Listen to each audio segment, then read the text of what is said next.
Good morning friends, मैं हूं आमिर और आप देख रहे हैं हमारा YouTube channel easy to learn. मैं पढ़ा रहा हूं आपको रेशियो एंड प्रोपोर्शन। अब तक आपके पास 3 पार्ट्स पहुंच चुके हैं। आज हम लेकर के आए हैं पार्ट नंबर 4। अब तक मैंने आपको पढ़ाया है रेशियो एंड प्रोपोर्शन के बेसिक्स और उनसे जुड़ी हुई कुछ छोटी छोटी बातें। आज हम शुरू करने वाले हैं क्वेश्चन, और आज का जो पहला क्वेश्चन है वो इस तरह से है कि 2 बर्तनों में दूध व पानी का अनुपात 1 और 2 तथा 2 व 3 के अनुपात में है। अगर दोनों बर्तनों को 1-1 के अनुपात में मिलाया जाए तो नए मिश्रण में पानी का अनुपात बताओ। हमारे पास 2 बर्तन हैं और दोनों बर्तनों में जो पानी और दूध का जो अनुपात है, दूध और पानी का जो अनुपात है वो 1-2 व 2-3 है, ठीक है। और फिर इन दोनों बर्तनों को 1-1 के अनुपात में मिलाया गया। 1-1 का अनुपात यानी कि बराबर मात्रा में मिलाया गया। तो जो मिश्रण बनेगा उसमें मुझे दूध और पानी का अनुपात जो है वो बताना है। नए मिश्रण में दूध व पानी का अनुपात बताओ। दूध व पानी का अनुपात बताओ, ठीक है। तो देखिए कि इस क्वेश्चन को हम किस तरह से करेंगे। दूध और पानी का अनुपात दिया हुआ है, तो पहले मैं लिख लूँगा दूध और फिर पानी, ठीक है। पहले बर्तन में दूध और पानी का जो अनुपात है वो क्या है, 1:2 है। दूध और पानी का अनुपात जो है वो क्या है, 1:2 है। और दूसरे बर्तन में दूध व पानी का जो अनुपात है वो क्या है, 2 और 3 है। दूसरे बर्तन में 2 और 3 है, ठीक है। तो देखिए कि ये क्वेश्चन को करना बहुत ही आसान है। किस तरह से करेंगे, अगर मैं पहले वाले बर्तन में देखूं तो 1 हिस्सा दूध है, 2 हिस्से पानी है, तो मैं ये कहूँगा कि यहाँ पर कुल हिस्से जो हैं वो कितने हैं, 3 हैं। लेकिन अगर मैं नीचे वाले बर्तन में देखूं तो इसमें 2 हिस्सा दूध है और 3 हिस्सा पानी है, यानी कि कुल हिस्से यहाँ पर कितने हैं, 5 हैं, ठीक है। अगर मुझे इसे 1-1 के अनुपात में मिलाना है, हमसे क्या कहा गया है कि दोनों बर्तनों को 1-1 के अनुपात में मिलाया गया। 1-1 के अनुपात में मतलब बराबर बराबर मात्रा में मिलाया गया। तो हमें यहाँ देखना है कि भाई यहाँ पर देखें तो ऊपर वाले में बर्तन में, पहले वाले बर्तन में कितने हिस्से हैं, 3 हिस्से हैं, और दूसरे बर्तन में 5 हिस्से हैं। तो हमें क्या करना होगा, अगर हम इसे बराबर मात्रा में मिलाना चाहते हैं तो हमें इनको बराबर करना होगा, ठीक है। अब बराबर कैसे करेंगे, तो आप क्या करें कि 3 और 5 का एलसीएम ले लीजिए, इनका लासा ले लीजिए। हम जानते हैं कि 3 और 5 का जो एलसीएम होता है, यानी कि जो लासा होता है वो कितना होता है, 15 होता है। तो मैं 15 यहाँ भी बना लूँ और 15 यहाँ भी बना लूँ। अब ध्यान दीजिएगा, यहाँ 15 बनाने के लिए आप इसे गुणा करेंगे किससे, 5 से, ठीक है। 5 से गुणा करने पर यहाँ पर हिस्से कितने हो जाएंगे, 15। लेकिन यहाँ पर 15 हिस्से कैसे आएंगे, यहाँ पर 1 हिस्सा है और यहाँ पर 2 हिस्से, तो यहाँ पर 15 हिस्से कैसे हो जाएंगे। इसका मतलब 5 से मुझे यहाँ भी गुणा करनी होगी। जब मैं 5 से यहाँ गुणा कर रहा हूँ तो 5 से मैं यहाँ भी गुणा करूँगा और यहाँ पर भी गुणा करूँगा। अगर मैं यहाँ पर 5 से गुणा करूँगा तो ये हो जाएंगे 5 हिस्से, यहाँ पर 5 से गुणा करूँगा ये हो जाएंगे 10 हिस्से। तो 5 और 10 जुड़ करके टोटल हो जाएंगे 15 हिस्से। क्या मेरी बात समझ में आई? क्योंकि मैंने यहाँ पर 5 से गुणा किया है तो मैं 5 से यहाँ भी गुणा करूँगा और यहाँ भी गुणा करूँगा, ठीक है। इसी तरह से अगर नीचे वाले बर्तन में मुझे 15 हिस्से बनाने हैं तो 15 बनाने के लिए यहाँ मुझे किससे गुणा करना पड़ेगा, 3 से।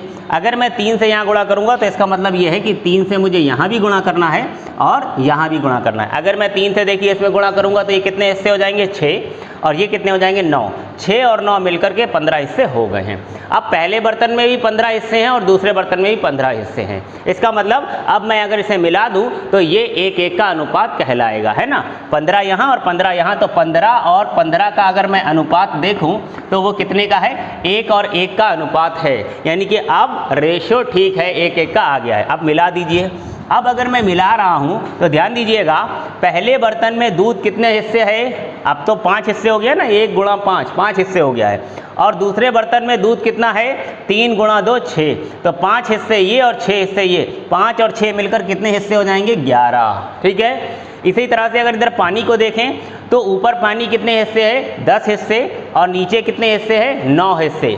तो 10 और 9 कितने हो जाएंगे, 19, ठीक है।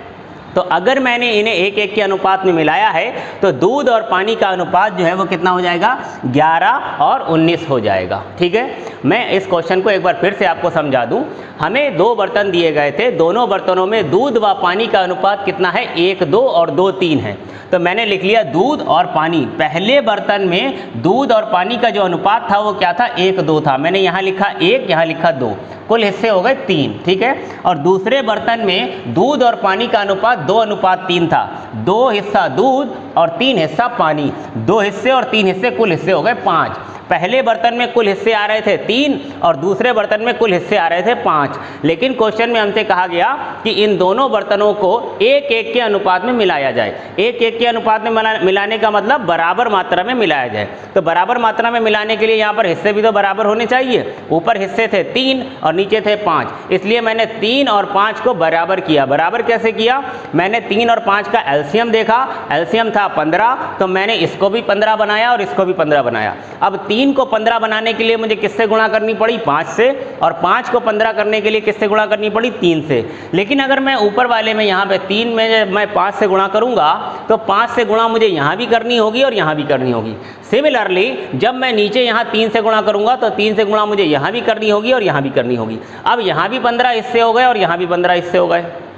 जब दोनों जगह 15-15 हिस्से हो गए तो अब अगर मैं इसे मिलाऊंगा तो 15 और 15 हिस्से मिलाने का मतलब है कि मैं उसे 1:1 के अनुपात में मिला रहा हूं, यानी कि बराबर बराबर मात्रा में मिला रहा हूं। जब मैंने यहाँ 15 हिस्से बनाए तो यहाँ पर हो गए थे 5 और यहाँ हो गए थे 10, ये हो गए थे 6 और ये हो गए थे 9। अब मैं जब इसको मिलाऊंगा तो दूध कितने हिस्से हो गया? 5 और 6 11 हिस्से हो गया। पानी जो है वो कितना हो गया? 10 और 9 19 हिस्से हो गया। यानी कि अब जब मैंने इसको मिला दिया है तो दूध जो है वो 11 हिस्सा है और पानी जो है वो 19 हिस्सा है। यानी दूध और पानी का जो अनुपात आ गया है वो आ गया है 11:19। उम्मीद है कि ये क्वेश्चन आपके अच्छे से समझ में आया होगा। अगर दिक्कत है तो एक बार वीडियो को रिवाइंड करिए, एक बार फिर से इस प्रोसेस को समझिए। हम बताते हैं आपको अगला क्वेश्चन। आइए देखते हैं नेक्स्ट क्वेश्चन। लगभग वैसा ही क्वेश्चन है। 10 लीटर के 3 बर्तन जिसमें दूध व पानी का अनुपात क्रमशः 2:1, 3:1 और 3:2 है। अगर तीनों बर्तनों को एक बड़े बर्तन में डाल दिया जाए तो नए मिश्रण में दूध व पानी का अनुपात बताओ। पहली बात, इस बार 2 नहीं 3 बर्तन हैं और तीनों बर्तन का वॉल्यूम यानी कि उनकी कैपेसिटी हमको बताई गई है। तीनों बर्तन कितने कितने लीटर के हैं? 10-10 लीटर के हैं। तो 10 लीटर के हैं। हमसे ये तो कहा नहीं गया है कि बर्तन जो है वो कुछ खाली है या कितना भरा है। इसका मतलब तीनों बर्तन जो हैं वो पूरे पूरे भरे हुए हैं, यानी कि 10-10 लीटर के बर्तन तीनों भरे हुए हैं। और इन बर्तनों में दूध व पानी का अनुपात हमको बता दिया गया है। पहले बर्तन में 2:1, दूसरे बर्तन में 3:1 और तीसरे बर्तन में 3:2 है। अब अगर मैं इन तीनों बर्तनों को किसी बड़े बर्तन में खाली कर रहा हूं तो पहले बर्तन में कितना है मिश्रण? 10 लीटर। दूसरे में कितना है? 10 लीटर। और तीसरे में कितना है? 10 लीटर। अगर मैं तीनों बर्तनों को किसी बड़े बर्तन में खाली कर रहा हूं तो इसका मतलब है कि मैं उन्हें बराबर बराबर मात्रा में मिला रहा हूं। भाई पहले बर्तन में भी 10 लीटर था, दूसरे में भी 10 लीटर था और तीसरे में भी 10 लीटर था। बराबर बराबर मात्रा में मिलाने का मतलब है कि मैं उन्हें 1:1 के अनुपात में मिला रहा हूं। इसका मतलब क्वेश्चन जो है वो पिछले की तरह सेम ही है, बस पिछली बार मैंने 2 बर्तन लिए थे, इस बार मैं 3 बर्तनों को एक साथ मिला रहा हूं। और जब मैं इस तरह से मिलाऊंगा तो मिश्रण में दूध व पानी का अनुपात मुझे बताना है। तो प्रोसेस सेम रहेगा पिछली बार की तरह। पहले मैं यहाँ पर दूध और पानी लिख लेता हूँ और पहले बर्तन में दूध और पानी का अनुपात जो है वो कितना है? 2:1 है, 2:1। दूसरे बर्तन में 3:1 और तीसरे बर्तन में 3:2 है। ठीक है, ये दूसरा बर्तन हो गया है और ये तीसरा बर्तन हो गया है। अब ध्यान से देखिए, पहले बर्तन में जो अनुपात है 2 हिस्सा दूध है और 1 हिस्सा पानी है, यानी कि कुल हिस्से कितने हैं? 3। दूसरे बर्तन में देखें तो 3 हिस्सा दूध है और 1 हिस्सा पानी है, यानी कि कुल हिस्से हैं 4। और तीसरे बर्तन में 3 हिस्सा दूध है और 2 हिस्से पानी हैं, यानी कि कुल हिस्से हैं 5। लेकिन हमने इसे बराबर बराबर मात्रा में मिलाना है, यानी कि हिस्से मुझे बराबर करने होंगे। यहाँ पर 3 हिस्से हैं, यहाँ पर 4 हिस्से हैं और यहाँ पर 5 हिस्से हैं। तो अगर मैं ध्यान से देखूँ तो 3, 4 और 5 का जो लासा होता है वो कितना हो जाता है? 60। तो 3, 4, 5 का लासा क्योंकि 60 होता है तो मैं यहाँ पर भी 60 बनाऊँगा, यहाँ पर भी 60 हिस्से बनाऊँगा, यहाँ पर भी 60 हिस्से बनाऊँगा। यहाँ पर 60 हिस्से बनाने के लिए मुझे क्या करना होगा? 3 को 60 बनाने के लिए मुझे क्या करना होगा? 20 से गुणा करना होगा। लेकिन अगर आप सिर्फ यहाँ 20 से गुणा करेंगे तो 2 और 1 3 मिल करके 60 नहीं हो सकते, है ना? 2 और 1 मिल करके 60 नहीं होते। इसका मतलब 20 से जब मैं यहाँ गुणा करता हूँ तो 20 से मुझे यहाँ भी गुणा करनी होती है। तो मैं 20 से यहाँ भी गुणा कर दूंगा और 20 से यहाँ पर भी गुणा कर दूंगा। अब देखिए 20 दूना 40 और 1 गुणा 20 20, तो 40 और 20 मिल करके 60 हो जाएंगे। ठीक है, तो यहाँ पर इसका मतलब है कि बैलेंस हो गया। ठीक इसी तरह से अगर मैं यहाँ पर भी 60 बनाना चाहता हूँ तो 4 को 60 बनाने के लिए मुझे किससे गुणा करनी होगी? 15 से। अब 15 से जब मैं यहाँ गुणा करूँगा तो 15 से मुझे यहाँ भी गुणा करनी होगी। ठीक है, इसी तरह से अगर मैं यहाँ पर 60 करना चाहता हूँ, मैं 60 बना रहा हूँ ना, यहाँ पर भी 60 बना लिया, यहाँ पर भी 60 बना लिया, तो इस 5 को 60 बनाने के लिए मुझे किससे गुणा करना होगा? 12 से गुणा करना होगा। 12 से गुणा करूँगा तो यहाँ भी 12 और यहाँ भी 12 से गुणा कर दूँगा, तो 12 तियाँ 36 और 12 दूनी 24, 24 और 36 मिलकर के 60 हो जाएंगे। ठीक है, तो अब अगर मैं देखूँ तो पहले बर्तन में 60 हिस्से हैं, दूसरे बर्तन में भी कुल 60 हिस्से हैं और तीसरे बर्तन में भी कुल 60 हिस्से हैं। अब अगर मैं इनको मिलाता हूँ, 60 हिस्से पहले बर्तन के, 60 हिस्से दूसरे बर्तन के और 60 हिस्से तीसरे बर्तन के, यानी कि ये 1-1 के अनुपात में, यानी कि बराबर मात्रा में मिल जाएंगे। ठीक है, अब अगर इनको मैं मिला रहा हूँ तो दूध के कितने हिस्से हो जाएंगे टोटल उसमें? अगर मैं ये सारे हिस्से एक बड़े बर्तन में मिला दूंगा तो दूध के मुझे कितने हिस्से मिलेंगे? देखिए 20 दूना 40 ये है और 15 तियाँ 45 ये है, 40 और 45 कितने हो गए? 85 और 36 ये हैं, 12 तियाँ 36, तो 85 और 36 कितने हो जाएंगे? 85 और 6 91 और 30, 91 और 30 121। फिर से चेक कर लेते हैं, 40 और 45 कितने हो जाएंगे? 85, 85 और कितने हैं? 12 तियाँ 36, 85 और 36, तो 85 और 6 91, 91 और 30 121। ठीक है, इधर पानी का देख लेते हैं, 20 हिस्से ये है, 15 हिस्से ये है, तो 20 और 15 कितने हो गए? 35, 35 और 24 ये, 35 और 4 39 और 20 49। फिर से चेक कर लेते हैं, 35 और 4 39 और 20 59, सॉरी। ठीक है, तो इसका मतलब यह है कि दूध और पानी का अनुपात 121 अनुपात 59 आ गया है। यही हमारा आंसर है। आइए देखते हैं नेक्स्ट क्वेश्चन। ये क्वेश्चन पिछले क्वेश्चन से थोड़ा सा डिफरेंट है। कह रहे हैं कि 2 बर्तनों में दूध व पानी का अनुपात 4:5 और 5:1 है। अगर दोनों बर्तनों को 5:2 के अनुपात में मिलाया जाए तो नए मिश्रण में दूध व पानी का अनुपात ज्ञात करो। अभी तक जो भी आपने क्वेश्चन किए पिछले दोनों क्वेश्चंस में, जब दोनों बर्तनों को मिलाया जा रहा था तो बराबर मात्रा में मिलाया जा रहा था, यानी कि 1-1 के अनुपात में मिलाया जा रहा था। लेकिन इस क्वेश्चन में क्या कहा गया है कि दोनों बर्तनों को बराबर, या ये कहें कि 1-1 के अनुपात में नहीं मिलाना है। इस बार पहले बर्तन और दूसरे बर्तन का जो अनुपात है वो 5:2 लेना है, यानी कि पहले बर्तन के 5 हिस्से तो दूसरे बर्तन के 2 हिस्से लेने हैं। ठीक है, तो देखिए कि इस क्वेश्चन को किस तरह से करते हैं। मान लीजिए कि यहाँ पर मैं क्या ले लूँगा, पहले दूध और पानी।